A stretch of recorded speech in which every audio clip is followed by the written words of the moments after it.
Arquetipos e inconsciente colectivo. De Carl Gustav Jung. Capítulo 1. Sobre los arquetipos de lo inconsciente colectivo.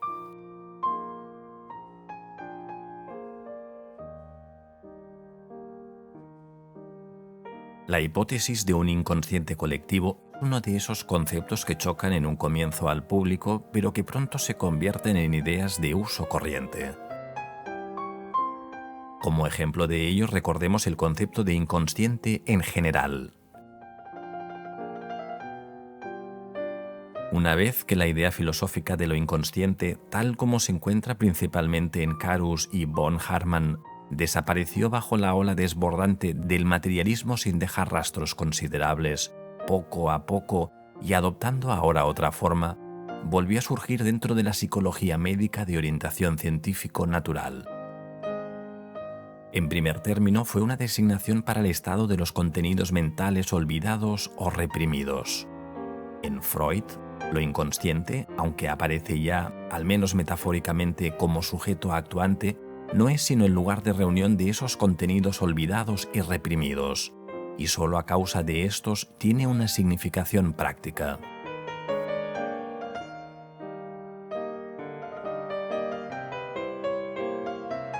De acuerdo con ese enfoque, es por lo tanto de naturaleza exclusivamente personal, aunque el mismo Freud había visto ya el carácter arcaico mitológico de lo inconsciente.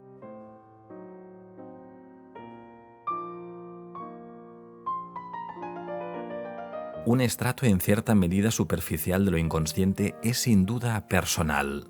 Lo llamamos inconsciente personal, pero ese estrato descansa sobre otro más profundo que no se origina en la experiencia y la adquisición personal, sino que es innato, lo llamado inconsciente colectivo.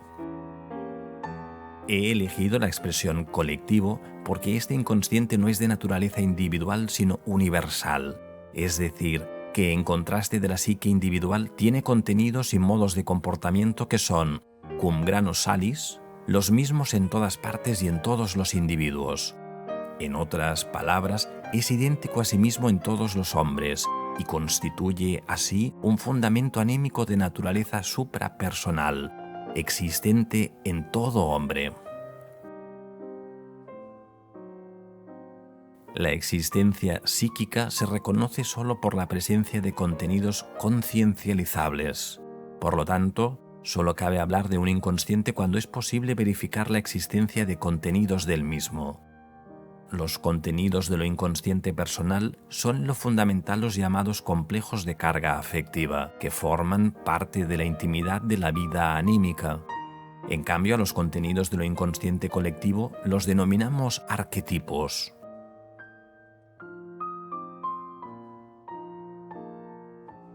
La expresión arquetipo se encuentra ya en Filón de Alejandría, en quien aparece referida a la imago Dei en el hombre.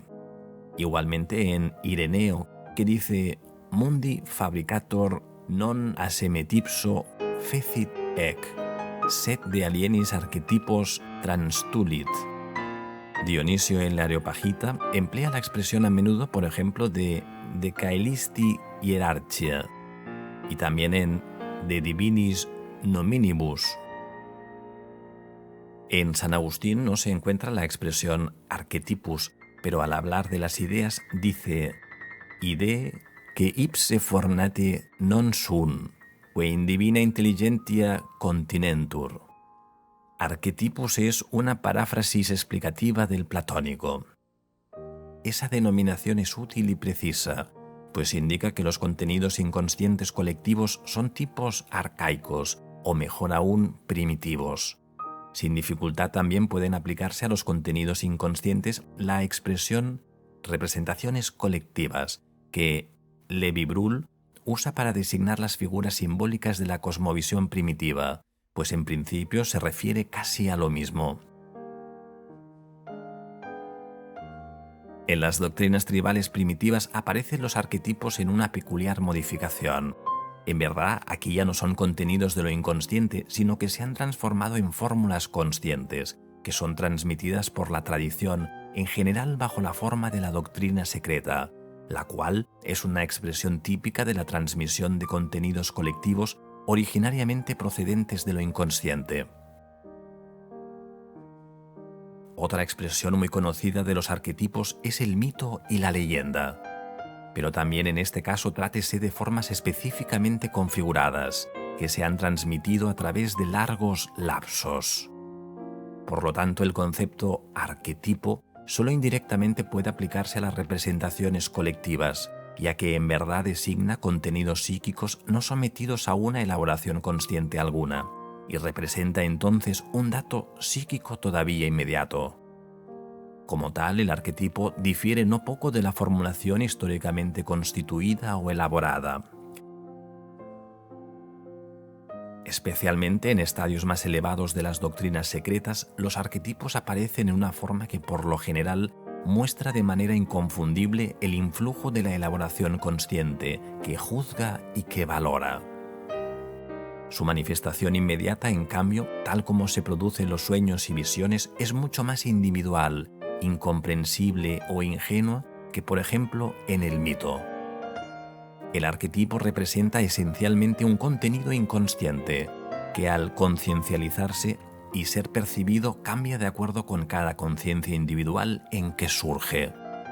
Hemos aclarado que se entiende por arquetipo en relación con el mito, la doctrina secreta y la leyenda. Pero el tema se complica si intentamos examinar a fondo qué es psicológicamente un arquetipo.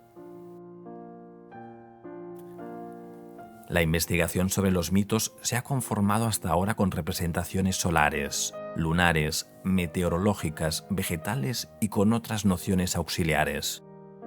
Nadie ha entrado a considerar la idea de que los mitos son ante todo manifestaciones psíquicas que reflejan la naturaleza del alma.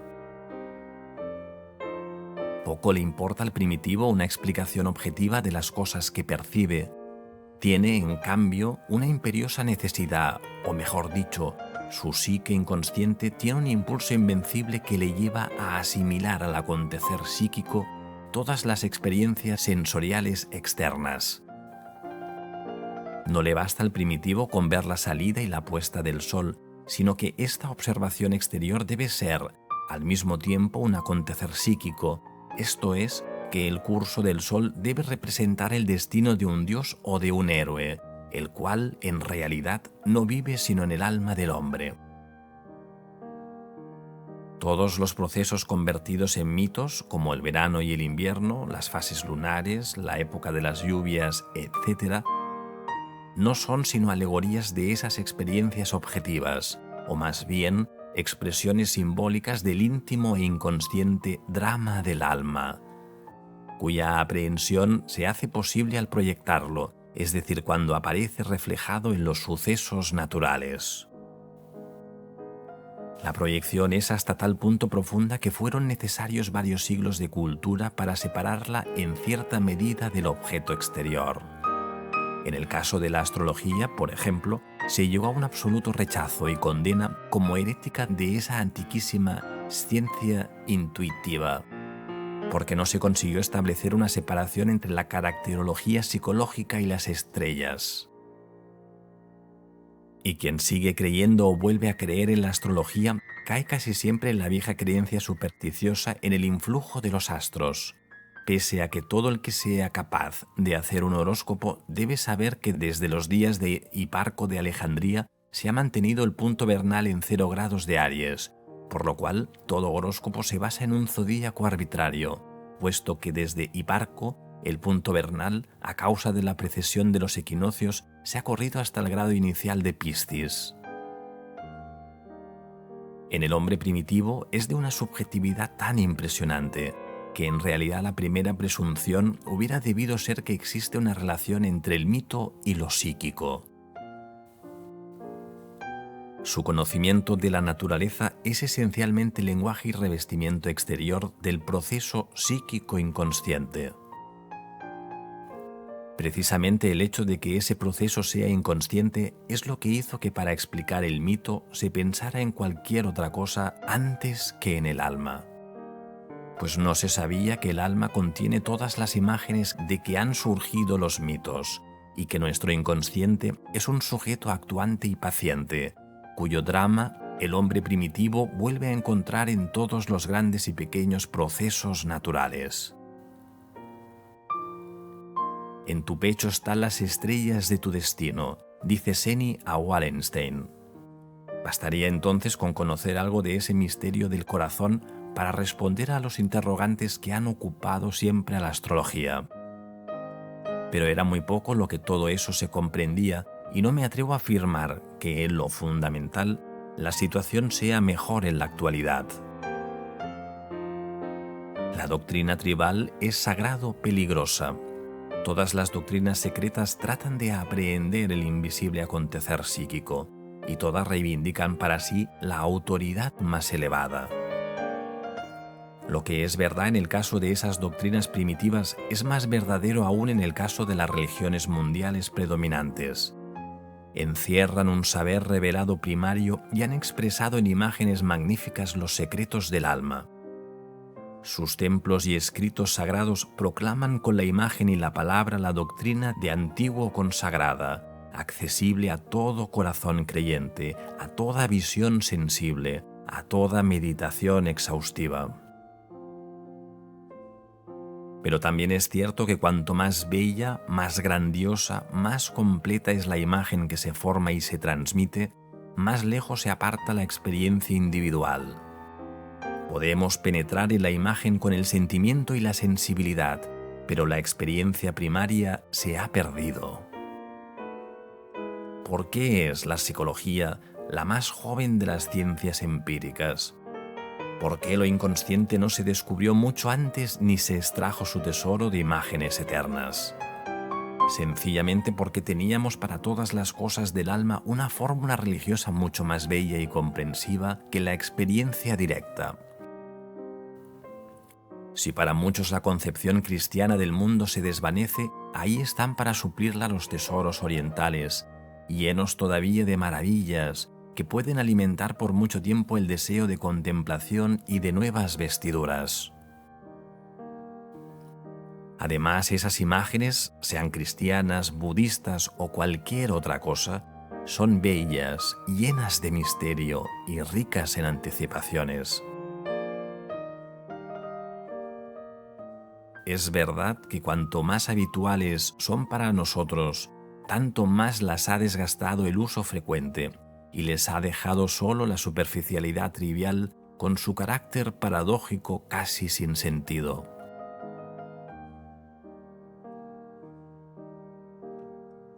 El misterio del parto virginal, o el de la consustanciación del Padre y el Hijo, o la Trinidad, que no es una tríada, ya no dan alas a la fantasía filosófica de nadie. Se han convertido en meros objetos de fe. Pero no es sorprendente que la necesidad religiosa, la mente creyente y la especulación filosófica del europeo culto se sientan atraídos por los símbolos orientales, por las grandiosas concepciones índicas de la divinidad y los abismos de la filosofía taoísta china, del mismo modo que en otros tiempos el corazón y el espíritu del hombre antiguo fueron cautivados por la idea cristiana. Hay muchos que en un comienzo se entregan a la sugestión del símbolo cristiano hasta que son envueltos por la neurosis kierkegaardiana o hasta su relación con Dios, a causa del creciente empobrecimiento del simbolismo, se transforma en una insoportable y tensa relación yo-tú. Entonces se rinden a la magia de la fresca foraneidad de los símbolos orientales. Esa rendición no es siempre necesariamente una derrota, sino que puede ser testimonio de la receptividad y la vitalidad de tales cultos, que no pocas veces se sienten atraídos por el símbolo cristiano o por la ciencia, tan inadecuada para su espíritu oriental, y llegan incluso a desarrollar una envidiable comprensión en esos campos. El que alguien se rinda a esas imágenes eternas es una cosa normal. Para eso existen. Deben atraer, convencer, fascinar, dominar. Han sido creadas de la materia virgen de la revelación y reflejan la experiencia primera de la divinidad. Por eso se abren al hombre al presentimiento de lo divino y al mismo tiempo lo ponen a cubierto frente a la experiencia inmediata de la divinidad. Estas imágenes hállense integradas muchas veces a merced a un trabajo secular del espíritu humano en un sistema de pensamientos ordenadores del mundo, y al mismo tiempo están representadas por una institución poderosa, extendida y de antiguo venerable, llamada Iglesia. El ejemplo de un místico y solitario suizo, el recientemente canonizado hermano Niklaus von der Flue, ilustra del mejor modo lo que quiero decir. Su vivencia fundamental es la llamada visión de la Trinidad, que lo preocupaba en tal medida que también la pintó o la hizo pintar en la pared de su celda. La visión se encuentra representada en la iglesia parroquial de Sachseln. Trátese de una pintura contemporánea que se ha conservado. Es un mándala dividido en 6, cuyo centro es el rostro coronado de Dios. Sabemos que el hermano Klaus buscó penetrar en la naturaleza de su visión y dar a su vivencia primordial una forma comprensible para él mismo, guiándose para ello por una obra ilustrada de un místico alemán. Durante años se dedicó a esa tarea. Eso es lo que yo denomino elaboración del símbolo. Su meditación sobre la esencia de la visión, influida por el diagrama místico que utilizó como guía, lo llevó necesariamente a concluir que había visto a la Santísima Trinidad misma, es decir, el summum bonum, el amor eterno. A ello corresponde también la beatífica figura de Sachseln. Pero la vivencia original había sido totalmente distinta. En su éxtasis se le reveló al hermano un espectáculo tan terrible que su propio rostro se alteró de tal modo que la gente se horrorizó y sintió terror ante él. Lo que él había visto era una visión de la mayor intensidad. Esa visión suele ser relacionada con acierto con la del Apocalipsis, capítulo 1, versículo 13. Con esa imagen propiamente apocalíptica de Cristo, que en cuanto a terrible e inusitada solo es superada por el monstruoso cordero de 7 ojos y 7 cuernos. La relación de esa figura con el Cristo de los Evangelios es muy difícil de comprender. Por eso ya desde época muy temprana encontramos interpretaciones de la misma.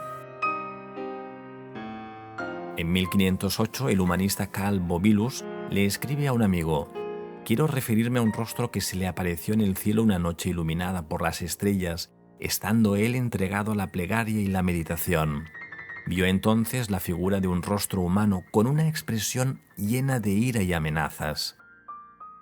Esa interpretación concuerda admirablemente con la amplificación moderna por medio del Apocalipsis, capítulo 1, versículo 13. También debemos señalar otras visiones: Cristo con la piel de oso, Dios como esposo y esposa, y el hermano Niklaus como hijo. Todas ellas muestran en parte rasgos muy poco dogmáticos. Tradicionalmente, la imagen de la iglesia de Sachseln y el símbolo de la rueda en el llamado Tratado del Peregrino son relacionados con esa gran visión. El hermano Niklaus mostraba a los peregrinos que lo visitaban la imagen de la rueda. Evidentemente, la imagen lo había preocupado.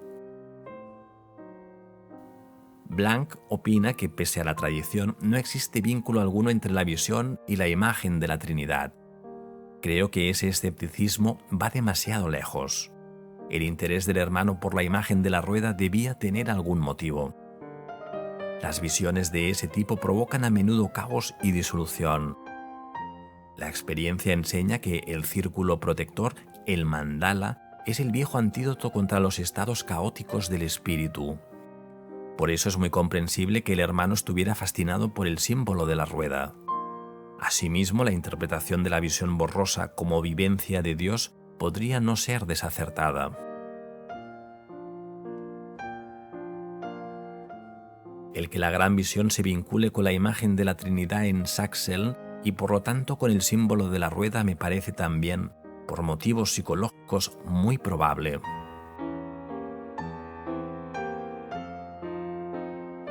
Esa visión poderosamente suscitadora de horror que había explotado como un volcán en el mundo de la concepción religiosa del hermano sin introducción dogmática ni comentario exegético, hacía necesario un largo trabajo asimilatorio para que fuera posible integrarla en la psique y restablecer de ese modo el equilibrio que había sido perturbado.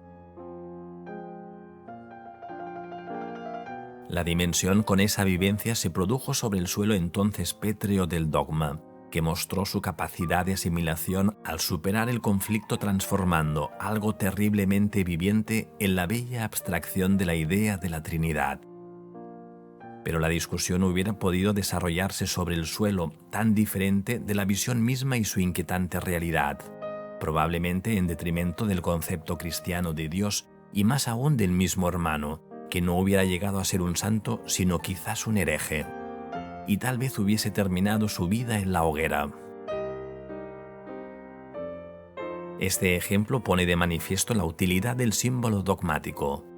Formula una vivencia psíquica tremenda y peligrosamente decisiva que con razón es denominada a causa de su predominio experiencia de Dios, de modo tolerable para el poder intelectual del hombre y sin reducir esencialmente el alcance de lo vivenciado ni dañar su eminente significación.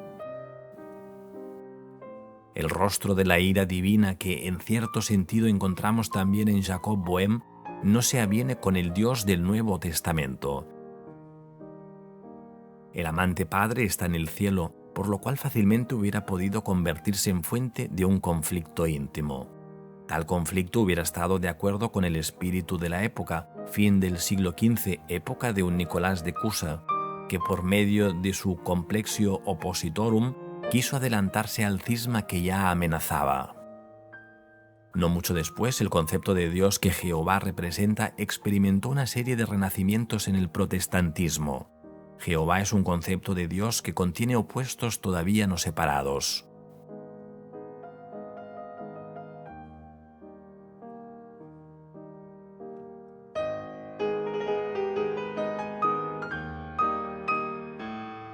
El hermano Klaus se puso fuera de lo corriente y lo tradicional. Abandonó su hogar y su familia, vivió solo y miró profundamente en el espejo oscuro, y así le sobrevino lo maravilloso y lo terrible de la experiencia primordial. En esa situación ejerció su acción una imagen dogmática desarrollada durante muchos siglos. La imagen de Dios como remedio salvador, que lo ayudó a asimilar la fatal irrupción de una imagen arquetípica y a evitar su propio desgarramiento. Angelus Silesius no tuvo tanta suerte. A él el contraste interior lo deshizo, pues en su tiempo habíase ya quebrantado la solidez de la Iglesia que garantiza el dogma.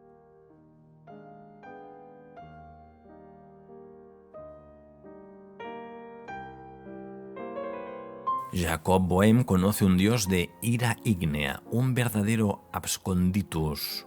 Pudo, sin embargo, conciliar la oposición que sentía profundamente merced a la fórmula cristiana Padre e Hijo e integrarla así especulativamente dentro de su concepción del mundo, en verdad gnóstica, pero en todos los puntos esenciales cristianos. De otro modo se hubiera convertido en un dualista.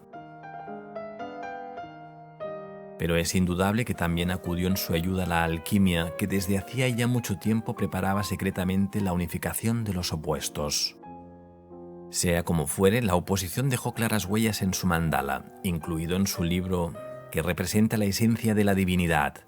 Ese mandala aparece dividido en una mitad oscura y otra clara, y los semicírculos correspondientes, en lugar de cerrarse, se dan la espalda. El dogma reemplaza lo inconsciente colectivo formulándolo con gran amplitud, por lo cual, en principio, la forma de vida católica no conoce en ese sentido una problemática psicológica. La vida de lo inconsciente colectivo ha sido captada casi íntegramente en las representaciones dogmáticas arquetípicas, y fluye como una corriente encauzada y domada en el simbolismo del credo y del ritual. Su vida se manifiesta en la intimidad del alma católica. Lo inconsciente colectivo, como hoy lo llamamos, nunca fue psicológico, puesto que mucho antes de la Iglesia Católica, ya en los tiempos prehistóricos del Neolítico, existieron misterios. Nunca le faltaron a la humanidad imágenes poderosas que le dieran protección contra la vida inquietante de las honduras del alma. Siempre fueron expresadas las figuras de lo inconsciente mediante imágenes protectoras y benéficas que permitían expulsar el drama anímico hacia el espacio cósmico, extraanímico.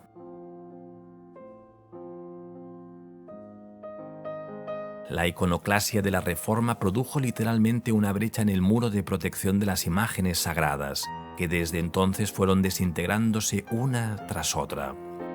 Resultaban molestas porque chocaban con la razón que despertaba. Por lo demás, hacía mucho que se había olvidado qué querían decir. ¿Tratábase realmente de un olvido? ¿O quizá nunca se había sabido qué significaban y solo en la época moderna sintió el hombre protestante que en verdad se ignoraba en absoluto qué se quería decir con el parto virginal, la divinidad de Cristo o las complejidades de la Trinidad?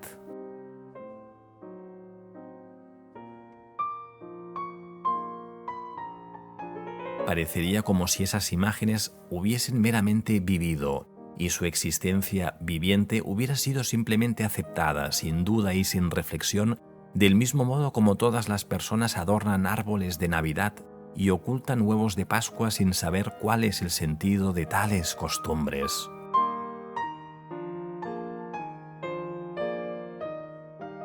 Las imágenes arquetípicas son ya a priori tan significativas que el hombre nunca pregunta qué podrían en rigor significar. Por eso mueren de tanto en tanto los dioses, porque de repente se descubre que no significan nada, que son inutilidades hechas de madera y de piedra fabricadas por la mano del hombre. En realidad, ese momento el hombre solo descubre que antes nunca había pensado nada más sobre sus imágenes. Y cuando comienza a pensar sobre ellas, lo hace con la asistencia de lo que él llama razón, que por cierto no es más que la suma de sus prejuicios y sus miopías. La historia de la evolución del protestantismo es una iconoclasia crónica. Cayó un muro tras otro, y la destrucción no resultó muy difícil una vez que la autoridad de la Iglesia fue quebrantada. Sabemos cómo, tanto en lo pequeño como en lo grande, en lo general como en lo individual, un trozo se desplomó tras el otro, y cómo se llegó a la terrible pobreza de símbolos que hoy predomina. De tal modo desapareció también la fuerza de la Iglesia, una fortaleza a la que se le arrebatan sus bastiones y casamatas, una casa a la que se le han arrancado las paredes, dejándola entregada a todos los vientos del mundo y a todos los peligros. El desmigajamiento del protestantismo en varios centenares de denominaciones, lamentable derrumbe que duele al sentimiento histórico, es sin embargo un signo inequívoco de que la intranquilidad subsiste. El hombre protestante ha quedado realmente indefenso, en una situación que horrorizaría al hombre natural. La conciencia ilustrada no quiere saber nada del asunto, pero busca silenciosamente en otros lugares lo que se ha perdido en Europa. Se buscan imágenes eficaces, formas de pensamiento que calmen la intranquilidad del corazón y de la mente, y se encuentran entonces los tesoros del Oriente. Contra eso nada hay que objetar. Nadie obligó a los romanos a importar y adoptar en gran escala cultos asiáticos. Si, como algunos dicen, el cristianismo hubiera sido extraño a la naturaleza de los pueblos germánicos y por completo inadecuado para ellos, les hubiera resultado fácil rechazarlo, una vez que palideció el prestigio de las legiones romanas.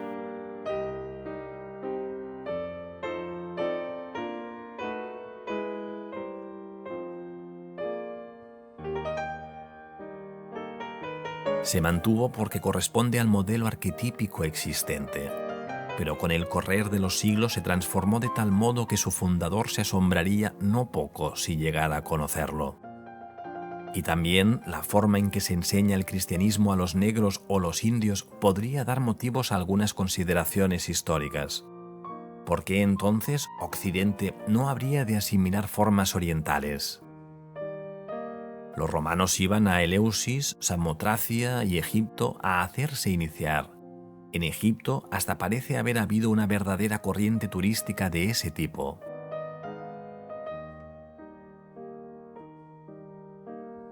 Los dioses de Roma y de la Hélade murieron de la misma enfermedad de nuestros símbolos cristianos.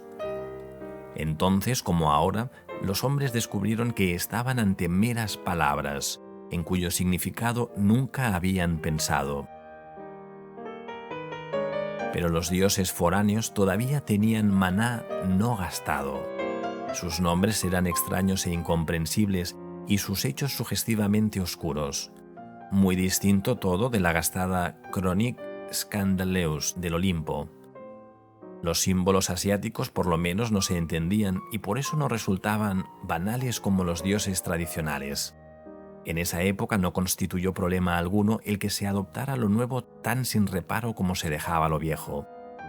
¿Es eso hoy un problema?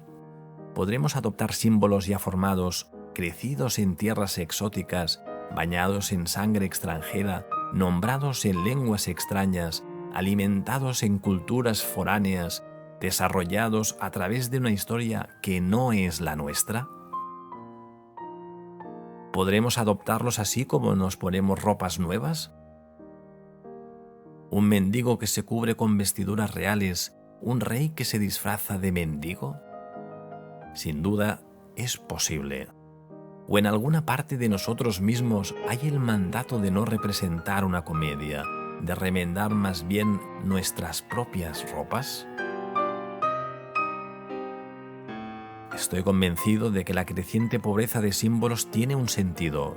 Ese desarrollo tiene una consecuencia interna. Todo aquello en lo cual no se pensaba y que por lo tanto carece de conexión con la conciencia que sigue evolucionando, se ha perdido. Si intentáramos cubrir el vacío que queda con aparatosos ropajes orientales, como hacen los teósofos, seríamos infieles a nuestra propia historia. No es posible empobrecerse hasta llegar a ser un mendigo, para posar después como uno de esos reyes hindúes del teatro. Creo que es mucho mejor reconocer decididamente esa pobreza espiritual de la falta de símbolos, que simular una posesión cuyos herederos legítimos de ningún modo somos. Sí, los legítimos herederos del simbolismo cristiano, pero de alguna manera hemos malgastado ese patrimonio. Hemos dejado que se desmoronara la casa que nuestros padres construyeron, y ahora intentamos irrumpir en palacios orientales que nuestros padres nunca llegaron a conocer. Quien ha perdido los símbolos históricos y no puede contentarse con sustitutos, encuéntrase hoy en una situación difícil. Ante él se abre la nada, frente a la cual el hombre aparta el rostro con miedo. Peor todavía, el vacío se llena con absurdas ideas políticas y sociales, todas ellas espiritualmente desiertas. Pero quien no se puede conformar con esta pedantesca sabiondez se ve obligado a valerse seriamente de su confianza en Dios, de lo cual la mayoría de las veces solo resulta un miedo mayor aún. Por cierto, ese miedo no es injustificado, pues el peligro parece ser mayor cuanto más cerca se está de Dios. Es peligroso hacer voto de pobreza espiritual, porque el que es pobre anhela y quien anhela atrae el destino sobre sí. Un refrán suizo lo expresa gráficamente: detrás de cada rico hay un diablo, y detrás de cada pobre, dos. Así como el cristianismo, el voto de pobreza mundanal apartó los sentidos de los bienes del mundo, así la pobreza espiritual quiere renunciar a las falsas riquezas del espíritu, no solo de los escasos restos de un gran pasado que hoy se llaman Iglesia protestante, sino también de todos los atractivos del aroma oriental, para recogerse en sí mismo allí donde a la fría luz de la conciencia de la desnudez del mundo se extiende hasta las estrellas.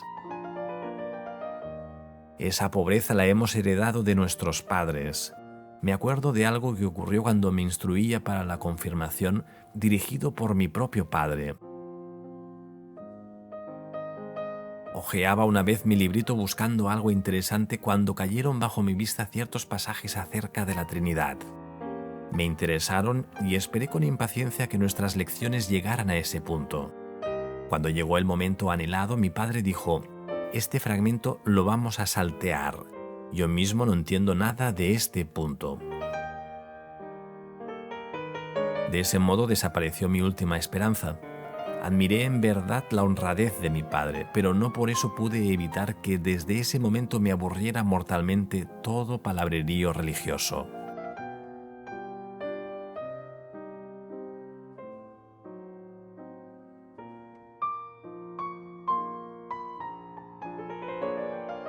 Nuestro intelecto ha hecho conquistas tremendas, pero al mismo tiempo nuestra casa espiritual se ha desmoronado. Estamos hondamente convencidos de que tampoco con el reflector más nuevo y más grande que se haya construido en Estados Unidos hemos de descubrir empirio alguno, y sabemos que nuestra mirada ha de vagar desesperada por el vacío muerto de extensiones sin fin. Y nuestra situación no mejora cuando la física matemática nos revela el mundo de lo infinitamente pequeño. Al final desenterramos la sabiduría de todas las épocas y todos los pueblos, y descubrimos que todas las cosas más valiosas y elevadas ya han sido dichas hace mucho en el lenguaje más bello. Y entonces, como un niño anhelante, uno tiende las manos hacia allí y cree que si llega a agarrar todo eso también lo poseerá. Pero lo que se llega a poseer ya no vale, y las manos se cansan de agarrar, pues hasta donde alcanza la vista hay más y más riquezas. Todos esos bienes se convierten en agua, y más de un aprendiz de brujo terminó ahogándose en corrientes que él mismo provocó, si antes no cayó en la ilusión salvadora de que una sabiduría es buena y las otras malas. De tales adeptos provienen esos inquietantes enfermos que creen tener una misión profética, porque la artificial separación entre sabiduría verdadera y sabiduría falsa provoca una gran tensión del alma, y de esa tensión resulta una soledad y una obsesión similares a las del morfinómano, que siempre quiere encontrar camaradas que lo acompañen en su vicio.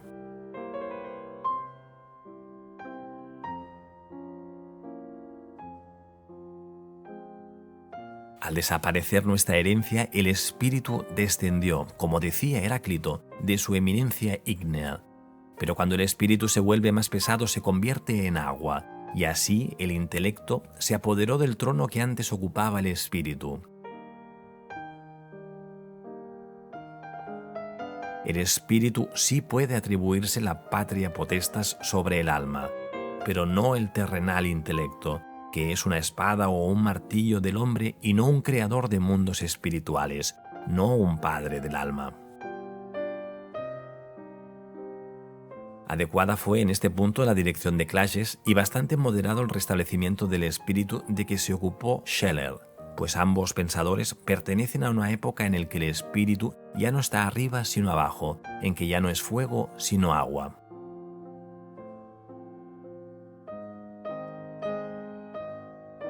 El camino del alma que busca al Padre perdido, como Sofía o Mitos, conduce por eso al agua, a ese espejo oscuro que está en su base. Quien ha elegido para sí el estado de pobreza espiritual, verdadera herencia de un protestantismo vivido hasta sus últimas consecuencias, ha alcanzado el camino del alma, que conduce al agua. Esa agua no es entonces una expresión metafórica, sino un símbolo viviente de la oscura psique. Lo ilustraré con un ejemplo tomado entre muchos. Un teólogo protestante tuvo repetidas veces el mismo sueño. Se encuentra en una pendiente, abajo hay un profundo valle y en este un lago oscuro. Sabía en el sueño que hasta ese momento algo le había impedido acercarse al lago, pero esta vez resuelve llegar hasta el agua. A medida que se acerca a la orilla, todo se vuelve más oscuro e inquietante, y de repente una ráfaga de viento se desliza rápidamente por la superficie del agua. En ese momento, se siente poseído por el pánico y despierta. Este sueño muestra el símbolo natural. El soñador desciende a sus propias profundidades y el camino lo conduce a unas aguas misteriosas. Allí ocurre el milagro del lago de Betseda. Desciende un ángel y agita el agua, que entonces adquiere poder curativo. Es necesario el descenso del hombre hasta el lago para provocar el milagro de la vivificación del agua. El hálito del espíritu que sopla sobre ella es empero inquietante, como todo aquello que nos es causado por uno mismo o cuya causa se desconoce. Así se pone de manifiesto una presencia invisible, un numen al que no ha dado vida la expectativa humana y que tampoco es producto de la voluntad. Vive por sí mismo y entonces un estremecimiento asalta al hombre, para el cual el espíritu siempre fue solo algo en lo que uno cree, algo que uno hace, algo que está en los libros o de lo cual la gente habla. Por ello, cuando se manifiesta espontáneamente se lo ve como un espectro, y el entendimiento ingenuo es presa de un miedo primitivo. Así me describieron los viejos Elgoñi de Kenia la acción del dios nocturno, que ellos llaman el hacedor del miedo. Llega hasta ti, me dijeron, como una ráfaga de viento frío y tú te estremeces, o da vuelta silbando entre el paso alto. Un pan africano que en el fantasmal mediodía ronda tocando la flauta y asusta a los pastores. Así también asustó el hálito del Neumann el sueño a un pastor de la Grey, que en la noche oscura pisó la orilla juncosa del agua del profundo valle del alma.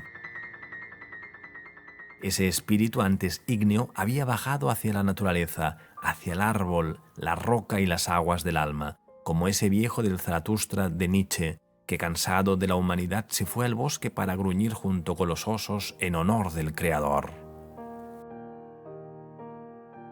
Si se quiere desenterrar el tesoro, la preciosa herencia del Padre, hay que recorrer el camino del agua, el camino que siempre desciende. En el himno gnóstico al alma, el Hijo es enviado por los padres a buscar la perla perdida de la corona del Padre. Esa perla está en el fondo de una profunda fuente cuidada por un dragón, en Egipto, en el concupisciente y ávido mundo de las riquezas físicas y espirituales. El hijo y heredero parte en busca de la joya y se olvida a sí mismo, y olvida su tarea en la orgía de los placeres mundanos egipcios, hasta que una carta del padre le recuerda cuál es su deber.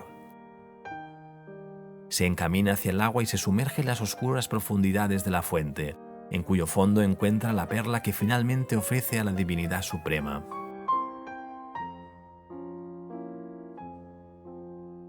Este himno, atribuido a Bar de Sans, surgió de una época semejante a la nuestra desde más de un punto de vista. La humanidad buscaba y esperaba, y el pez de la fuente, Levatus de profundo, se convirtió en símbolo del Salvador. Mientras escribía estas líneas, recibió una carta de mano desconocida procedente de Vancouver.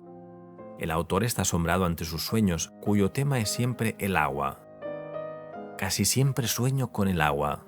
O me estoy bañando, o el agua está fluyendo, o una fuente está regando, o se inunda el agua, o veo un acuario, o me quiero salir del agua, o me estoy bañando.